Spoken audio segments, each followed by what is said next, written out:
안녕하세요. 막말하는 시어머니 때문에 이혼한 30대 여성입니다. 이제 다 끝난 일이지만 지금 이 글을 쓰면서 기억을 떠올리니 또 다시 속상하고 분한 마음이 드네요. 남편을 처음 만난 건 직장 선배가 주선한 소개팅 자리에서였어요. 다만 그 소개팅이 굉장히 의외였는데 제가 소개팅을 주선한 선배와 가까운 사이도 아니었고 그렇다 보니 제가 소개팅을 해달라고 부탁을 한 것도 아니었거든요. 그래서 그 선배가 정말 괜찮은 후배가 있다며 저더러 한번 만나보지 않겠냐고 물었을 때 좀 뜬금없다는 생각을 했던 게 사실이에요. 그리고 솔직히 마음 같아선 괜찮다고 거절하고 싶었지만 제가 다니던 회사가 워낙 규모가 작다 보니 괜히 뒤에서 이상한 말이라도 나오면 그건 그거대로 골치가 아프겠다 싶더라고요. 그래서 그냥 밥이나 먹고 오자는 생각으로 어쩔 수 없이 나갔던 자리였습니다. 그리고 친하지 않은 선배가 주선한 자리다 보니 솔직히 아무런 기대치가 없었던 게 사실이에요. 하지만 이게 웬걸 싶을 정도로 남편은 선배 말대로 꽤나 괜찮은 사람이었습니다. 탄탄한 직장에 다닌다는 것도 미리 들어 알고 있었고 사진으로 이미 얼굴도 보고 나간 자리였으니 그런 조건들은 제쳐두고라도 성격이 너무 괜찮았어요. 말수가 많지는 않았지만 말 한마디 한마디가 조심스럽고 배려가 있었달까요? 그리고 그런 와중에도 제가 마음에 들었던 건지 적극적으로 자기 마음을 표현하는 게 인상적이더라고요. 그래서 저희는 이후로 2번을 더 만나고 본격적으로 연애를 시작했습니다. 하지만 연애를 하면서도 솔직히 남편과 결혼까지 하게 될 거라는 기대는 없었는데 그건 바로 제 자신이 처한 상황 때문이었어요. 저는 편모가정 그러니까 홀어머니 밑에서 자랐거든요. 그리고 학창 시절 내내 편모가정에서 자란 아이한테 세상이 어떤 편견을 갖고 있는지 몸속겪으며 배워왔기에 한마디로 자신이 없었습니다. 누군가 저를 단지 편모가정에서 자랐다는 이유로 싫다고 하면 제가 어떻게 달리 설득할 방법이 없다는 걸 너무나 잘 알고 있었으니까요. 그런데 이런 제 고민과는 별개로 남편은 시간이 흐를수록 결혼 이야기를 꺼내는 일이 잦아졌습니다. 우리가 결혼하면 애는 몇이나 낳자는 둥. 몇 살이 되면 서울 생활은 접고 어디 가서 살자는 둥. 그리고 그런 남편에게 저는 어떤 확답도 줄 수가 없었으니 답답하고 미안한 마음뿐이었네요. 그러다 우려하던 대로 남편이 정식으로 저에게 프로포즈를 해왔습니다. 그리고 저는 더는 숨길 수가 없었기에 남편에게 제가 처한 상황을 모두 솔직하게 털어놓았어요. 하지만 말없이 제 이야기를 한참이나 듣고 있던 남편이 그게 왜 문제냐고 반문을 하대요. 그리고는 자기도 편모가정인데 그러면 저희 어머니가 자기를 싫어하는 거냐고 묻는 거예요.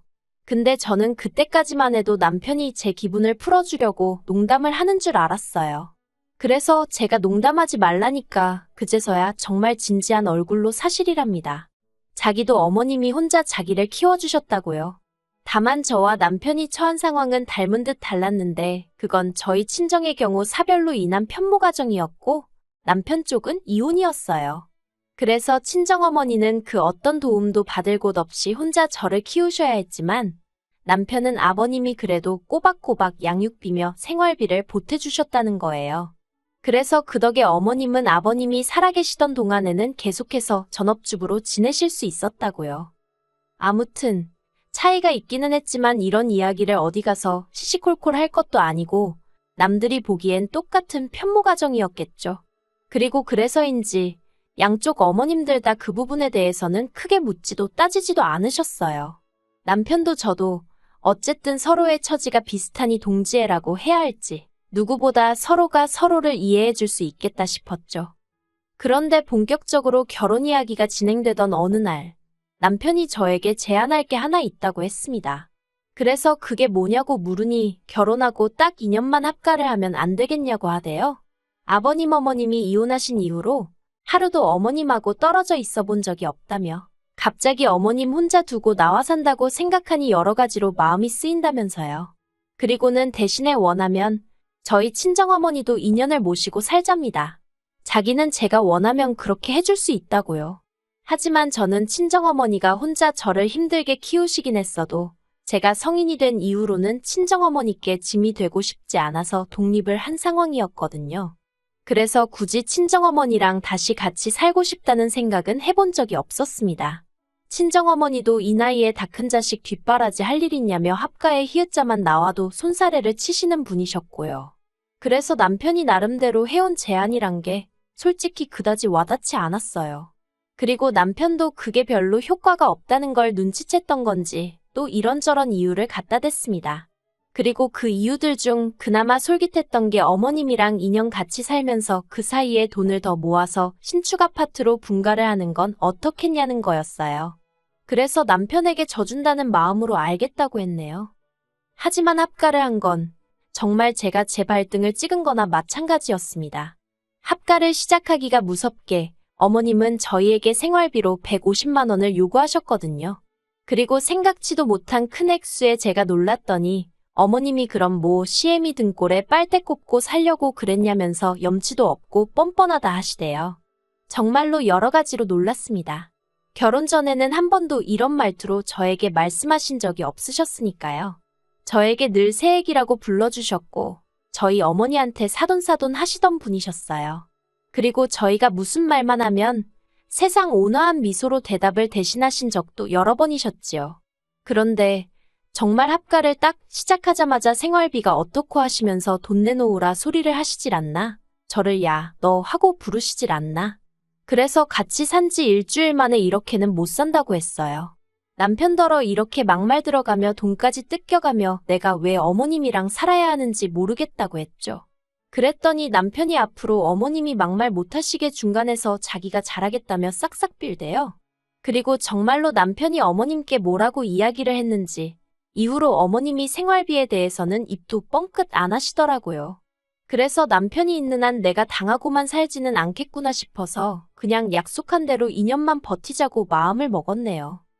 하지만 이건 그저 맛보기에 불과했습니다. 한 달쯤 지나가니 어머님의 막말이 다시 시작되었거든요. 제가 일일이 여기에 적질 않아서 그렇지 매일같이 어머님이랑 붙어있다가 어쩌다 한번 친정어머니라도 만나고 오면 그렇게 니네 엄마가 좋으면 아예 거기 가서 살지 내 집에는 왜 오냐고 하시질 않나. 여자가 돈 번다고 밖으로 싸도느라 살림을 그렇게 하면 남편이 바람펴도 할 말이 없다질 않나. 그리고 이때마다 자기가 막아준다며 호언장담하던 남편은 막아주긴커녕 저더러 왜 매번 어머님하고 부딪히는 거냐며 그냥 저더러 참으라는 소리만 해대기 일쑤였어요. 평생을 저렇게 사신 분인데 이제 와서 누가 어떻게 고치겠냐면서 그냥 한 귀로 듣고 한 귀로 흘리라면서요. 그리고 사람이 왜 매번 같은 일을 하다 보면 특정 부위에 굳은 살이 배기잖아요. 제 마음이 딱 그랬습니다. 하루가 멀다 하고 어머님한테 막말을 듣다 보니 언젠가부턴 웬만한 말에는 크게 충격을 받지도 않았고 상처를 입지도 않았어요. 그냥 또 저러시는구나 하고 많은 수준에 이르렀던 거지요. 한편 친정어머니께서 올해 초 회사를 관두셨습니다. 정년퇴직까지는 아직 몇 년 더 남아있었지만 평생을 일만 하셨다 보니 이제 좀 쉬고 싶다고 하시더라고요. 친정어머니 표현을 빌리자면 그나마 관절이 쓸만할 때 여기저기 놀러도 다니고 누구 엄마가 아닌 여자 누구누구로 살아보고 싶다면서요. 그리고 저는 그런 친정어머니의 결정을 응원하고 지지해드렸습니다. 어머니가 원하시는 건 뭐든지 해보시라고요. 그런데 이 이야기가 보나마나 남편을 통해서 였겠지요. 어머님 귀에도 들어간 모양이었습니다. 저녁 식사 자리에서 어머님이 저더러 니네 엄마 회사 관두냐고 물으시대요. 참고로 니네 엄마 소리가 거슬렸지만 하루 이틀 일도 아니라서 그냥 그러려니 하고 말았어요. 제가 네 하고 대답하니 관두고 뭐 한대냐며 또 물으시길래 여행도 다니시고 좀 쉬고 싶으신가 봐요 했어요. 그랬더니 어머님이 표정을 싹 바꾸시며 말씀하시길 다 늙어서 그게 무슨 추태냐입니다. 저는 제 귀를 의심했어요.